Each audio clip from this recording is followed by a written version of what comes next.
Welcome to our channel Telugu Prabha. నేను మీ journalist Yajnamurthy. మనశంకర వరప్రసాద్ గారు మనం 2 వారాలుగా ఈ సినిమా గురించి చెప్పుకుంటూ వస్తూ ఉన్నాం. బాక్స్ ఆఫీస్ వద్ద ఈ సినిమా 10 రోజుల రన్ పూర్తి చేసుకుంది. మరి ఈ 10 రోజుల్లో ఈ సినిమా భారతదేశ వ్యాప్తంగా, ప్రపంచ వ్యాప్తంగా ఎలాంటి గ్రాస్ కలెక్షన్ ని సాధించింది అనేటువంటి వివరాలు మన దగ్గర ఉన్నాయి. నిర్మాతలు అయితే ఇప్పటికే ఈ సినిమా 300 కోట్ల రూపాయల గ్రాస్ ని ప్రపంచ వ్యాప్తంగా సాధించింది అని చెప్పేసి వాళ్ళు పోస్టర్ రిలీజ్ చేశారు. అయితే ట్రేడ్ వర్గాల నుంచి అందించినటువంటి సమాచారం, అది కూడా tracking site, box office tracking site ఏదైతే ఉందో sackville.com, అది అందజేసినటువంటి గణాంకాలు ఇప్పుడు మన దగ్గర ఉన్నాయి.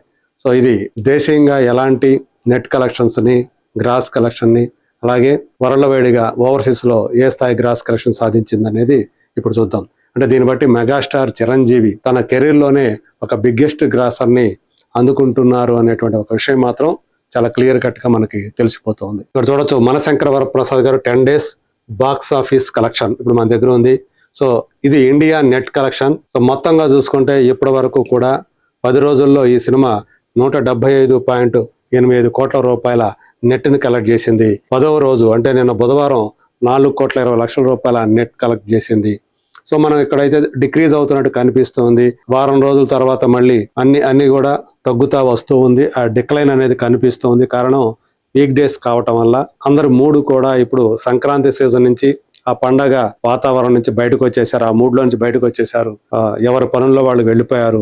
కాలేజీకి వెళ్ళేవాళ్ళు కాలేజీలకు వెళ్ళారు, స్కూల్కి వెళ్ళేవాళ్ళు స్కూల్కి వెళ్ళిపోయారు, ఉద్యోగాలకు వెళ్ళేవాళ్ళు ఉద్యోగాలకు వెళ్ళిపోయారు. అందువల్లే బాక్స్ ఆఫీస్ దగ్గర మనకి సందడి కాస్త తక్కువగా కనిపిస్తుంది. థియేటర్ల దగ్గర సాయంత్రం షోలు మాత్రమే కాస్త జనాలతో కనిపిస్తున్నాయి. మార్నింగ్ షో మ్యాట్నీలు డల్ గా కనిపిస్తున్నాయి. అది మనశంకర వరప్రసాద్ గారు ఆ సినిమా సంబంధించి కూడా కనిపిస్తుంది. ఈ సినిమా 4.2 crores ఉందంటే మిగతా సినిమాలన్నీ కూడా మరీ తక్కువగా ఆ కలెక్షన్స్ నమోదు చేయడం అనేది కనిపిస్తూ ఉంది.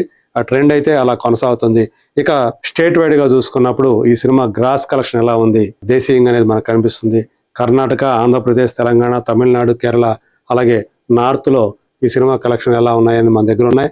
కర్ణాటక వచ్చేటప్పటికి ఈ సినిమా 10 రోజుల్లో సాధించినటువంటి గ్రాస్ వాల్యూ 18,73,00,000 రూపాయలు. ఆంధ్రప్రదేశ్, తెలంగాణ రాష్ట్రాల్లో అత్యధికంగా 183,45,00,000 రూపాయల గ్రాస్ ని మనశంకర వరప్రసాద్ గారు సాధించారు. ఇక తమిళనాడుకు వచ్చేటప్పటికి 2,69,00,000 రూపాయలు. కేరళ వచ్చేసి 12 లక్షల రూపాయలు మాత్రం. అంటే కేరళలో మనశంకర వరప్రసాద్ గారి ప్రభావం నామ మాత్రమే అని చెప్పేసి తెలుస్తోంది. ఇక నార్త్ బెల్ట్ వచ్చేటప్పటికి 3,71,00,000 రూపాయలని మనశంకర వరప్రసాద్ గారు సాధించింది. సో మొత్తంగా చూసుకున్నప్పుడు 202,70,00,000 రూపాయల గ్రాస్ ని ఈ సినిమా వసూలు చేసిందని చెప్పేసి తెలుస్తుంది. సో మళ్ళీ ఒకసారి మనం చూసుకుంటే ఓవరాల్ గా ఇండియా 10 రోజుల్లో ఇండియా నెట్ కలెక్షన్ వచ్చేసి 175.85 కోట్లు, గ్రాస్ వచ్చేసి 208,70,00,000. ఇక ఓవర్సీస్ గ్రాస్ వచ్చేసి 40,30,00,000 రూపాయలు. సో ఓవర్సీస్ లో కూడా మంచి వసూళ్ళని ఈ సినిమా రాబట్టింది. సో 3 మిలియన్ దాటింది, 4 మిలియన్. ఓవరాల్ గా చూసుకున్నప్పుడు కేవలం నార్త్ అమెరికానే కాకుండా మిగతా అన్ని ఏరియాలు చూసుకున్నప్పుడు 4 మిలియన్ కూడా దాటిపోయిందని తెలుస్తుంది. నార్త్ అమెరికాలో అయితే ఆల్రెడీ 3 మిలియన్ క్రాస్ అయిపోయింది. సో అలా ఒక రీజనల్ సినిమాకు సంబంధించి అత్యంత వేగంగా ఆ ఫీట్ ని సాధించినటువంటి సినిమా కూడా మనశంకర ప్రసాద్ గారు పేరు తెచ్చుకుంది. సో వరల్డ్ వైడ్ గా చూస్తున్నప్పుడు 10 రోజుల్లో ఈ సినిమా సాధించినటువంటి గ్రాస్ వాల్యూ 249 కోట్ల రూపాయలు. అంటే ఆల్మోస్ట్ 250 కోట్ల రూపాయలు అని చెప్పేసి తెలుస్తుంది. అంటే ఈ రోజుతో అది కూడా దాటిపోయింది. సో మొత్తానికి 300 కోట్ల రూపాయల గ్రాస్ మార్కు దిశగా ఈ cinema as per thread circles అని చెప్పేసి చెప్పుకోవాలి దూసుకు వెళ్తూ ఉంది.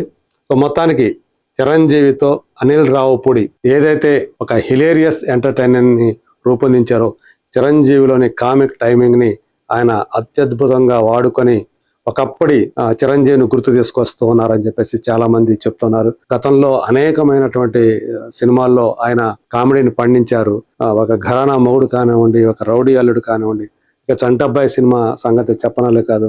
అందులో ఆయన చార్లీ చాప్లిన్ తరహాలో చేసినటువంటి ఆ హాస్యం ఎంతగానో మనందరినీ అలరించింది. ఒక డిటెక్టివ్ గా, అలాగే ఒక దొంగ మొగుడు కానివ్వండి, ఒక ముఠా మేస్త్రి కానివ్వండి, యాక్షన్ తో పాటు ఆయన అందులో చేసినటువంటి అల్లరి ఏదైతే ఉందో అది ఇంకో లెవెల్లో ఉంటుంది. ఒక గ్యాంగ్ లీడర్. సో ఆయన ఏవైతే ఇండస్ట్రీ హిట్స్ అని చెప్పేసి ఉంటాయో వాటిలో చాలా వరకు కూడా కామెడీని పండించారు. జగదేవగిరుడు, అతిలోక సుందరి ఇవన్నీ చూసుకున్నా కూడా వాటిల్లో ఆయన కామెడీ టైమింగ్ అనేది, అందులో ఆ కామెడీ ఎంటర్టైన్మెంట్ అనేది ఆయన ఎంతగా పండించారో మనం చూసుకోవచ్చు. అందు గురించే ఆయన మెగాస్టార్ గా ఆ స్థాయికి ఎదగటంలో ఆయనలో ఉన్నటువంటి ఆ కామిక్ యాంగిల్ కూడా చాలా బాగా దోహదం చేసిందని చెప్పాలి. ఇది 10 రోజుల్లో మనశంకర వరప్రసాద్ గారు సాధించినటువంటి ప్రపంచవ్యాప్త గ్రాస్ వసూళ్లు. మరి రాబోయే రోజుల్లో ఆ సినిమా ఏ స్థాయి కలెక్షన్ని వసూలు చేస్తుంది ఏంటనేది నెక్స్ట్ వీడియోలో మళ్ళీ మనం మాట్లాడుకుందాం. అంతవరకు let us wait and see.